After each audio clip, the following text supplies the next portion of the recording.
Hi ಸ್ನೇಹಿತರೆ, ನಮಸ್ಕಾರ. Welcome back to my channel. Hope you all are fantastic.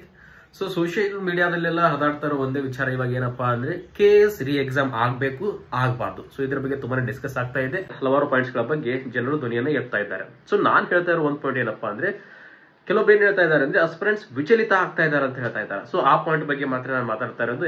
ರೀ exam ಆಗ್ಬೇಕು, ರೀ ಎಕ್ಸಾಮ್ ಆಗ್ಬಾರ್ದು, ಸೊ ಅದೆಲ್ಲ ನಮ್ಮ ಕೈಯಲ್ಲಿಲ್ಲ. ಓಕೆ, ಹೋರಾಟ ಮಾಡಬೇಕು, ಮಾಡೋಣ, ದಟ್ಸ್ ಸೆಕೆಂಡರಿ. ಬಟ್ ವಿಚಲಿತ ಅನ್ನೋ ಪದದ ಬಗ್ಗೆ ನಾನು ಹೇಳಕ್ ಇಷ್ಟಪಡ್ತಾ ಇದ್ದೀನಿ. ಓಕೆ, ಸೊ KS ಎಕ್ಸಾಮ್ ಯಾರು ಪಾಸ್ ಆಗ್ತಾರೆ? ಮಿನಿಮಮ್ 2 ರಿಂದ 3 ವರ್ಷ ಹಿಂದ್ಗಡೆ ಕಷ್ಟಪಟ್ಟು ಯಾರು ಓದಿರ್ತಾರಲ್ಲ ಅವ್ರು ಮಾತ್ರ ಪಾಸ್ ಆಗ್ತಾರ. ರೀ ಎಕ್ಸಾಮ್ ಆದ್ರೂ ಅದೇ ಹುಡುಗರು ಬರಿಬೇಕು, ಅವರೇ ಪಾಸ್ ಆಗಬೇಕು. ಈ 1 ತಿಂಗಳಲ್ಲಿ ಓದ್ಬಿಡ್ತೀನಿ, ಎಕ್ಸಾಮ್ ಅನ್ನ ಪಾಸ್ ಮಾಡ್ತೀನಿ, ರೀ ಎಕ್ಸಾಮ್ ಆಗಲಿ, that is not at all possible. And one more thing, ರೀ ಎಕ್ಸಾಮ್ ಯಾರು ಆಗ್ಬೇಕಂತ ಬಯಸ್ತಾ ಇದಾರ? ಸೊ ಯಾರ ಎಕ್ಸಾಮ್ ಸರಿ ಆಗಿಲ್ಲಲ್ಲ ಅವ್ರು ರೀ ಎಕ್ಸಾಮ್ ಆಗ್ಬೇಕಂತ ಅಬ್ವಿಯಸ್ಲಿ ಬಯಸ್ತಾರೆ. ಯಾಕಂದ್ರೆ ಎಲ್ಲರಿಗೂ ಆಸೆ ಇದ್ದೇ ಇರ್ತದೆ, ನಾನು KS ಅಧಿಕಾರಿ ಆಗ್ಬೇಕು, ತಪ್ಪನ್ನಲ್ಲ. ಓಕೆ, ಬಟ್ ವಿಚಲಿತ ಆಗುವ ಅವಶ್ಯಕತೆ ಇಲ್ಲ ಅನ್ನೋದು ನನ್ನ ಪಾಯಿಂಟ್ ಆಗಿರ್ತದ ಇಲ್ಲಿ. ಯಾಕಂದ್ರೆ ಸೊ ನೀವು ಓದಿರ್ತೀರಾ, ಇವಾಗ ಎಕ್ಸಾಮ್ ಅನ್ನ ಕಂಡಕ್ಟ್ ಮಾಡಿದ್ರು ಬರೀಲೇಬೇಕು, 1 ವರ್ಷ ಬಿಟ್ಟು ಎಕ್ಸಾಮ್ ಕಂಡಕ್ಟ್ ಮಾಡಿದ್ರು ಬರೀಲೇಬೇಕು. ವಿಚಲಿತ ಅನ್ನೋ ಪಾಯಿಂಟ್ ಈ ಅಸ್ಪಿರೆಂಟ್ಸ್ ಮೈಂಡ್ ಅಲ್ಲಿ ಬರಬಾರ್ದು. ಓಕೆ, ಸೊ ಅಂದಾಗ ಮಾತ್ರ ಆ ವ್ಯಕ್ತಿ ಈಸಿಲಿಯಾಗಿ ತನ್ನ ಗೋಲ್ ಅನ್ನ ರೀಚ್ ಮಾಡಕ್ ಸಾಧ್ಯ ಆಗ್ತದೆ.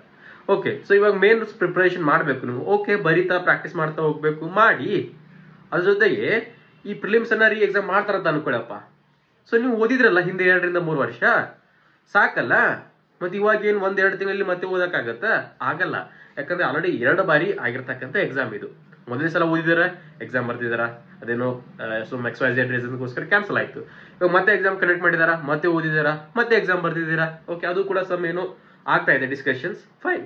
ಇವಾಗ 3ನೇ ಎಕ್ಸಾಮ್ ಕಂಡಕ್ಟ್ ಮಾಡಿದರೂ ಕೂಡ ಹಿಂದೆ ಓದಿರೋದು ನಿಮ್ಮ ಮೈಂಡಲ್ಲಿ ಇರುತ್ತಲ್ಲ, ಜಸ್ಟ್ ಸಮ್ ಗ್ಲಾನ್ಸ್ ಆದ್ರೆ ಸಾಕಲ್ಲ ನಿಮಗೆ.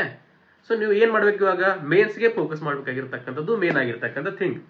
ಬಟ್ ಸುಮ್ಮನೆ ನಂಗೆ ವಿಚಲಿತ ಆಗ್ತಾ ಇದೆ, ಮೈಂಡ್ ಕೆಲಸ ಮಾಡ್ತಾ ಇಲ್ಲ, ನೋ, ಆ ತರ ಆಗಿರ್ತಕ್ಕಂಥ ನೆಗೆಟಿವಿಟಿನ ನಿಮ್ಮ ಮೈಂಡಲ್ಲಿ ಹಾಕೊಳ್ಳೋ ಅವಶ್ಯಕತೆ ಇಲ್ಲ ಅಂತ ನಾನು ಹೇಳ್ತಾ ಇರೋದು.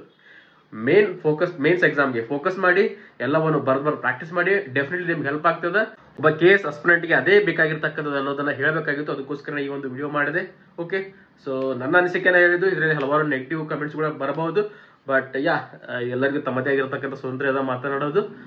Okay, thank you so much for watching this one. Bye for now.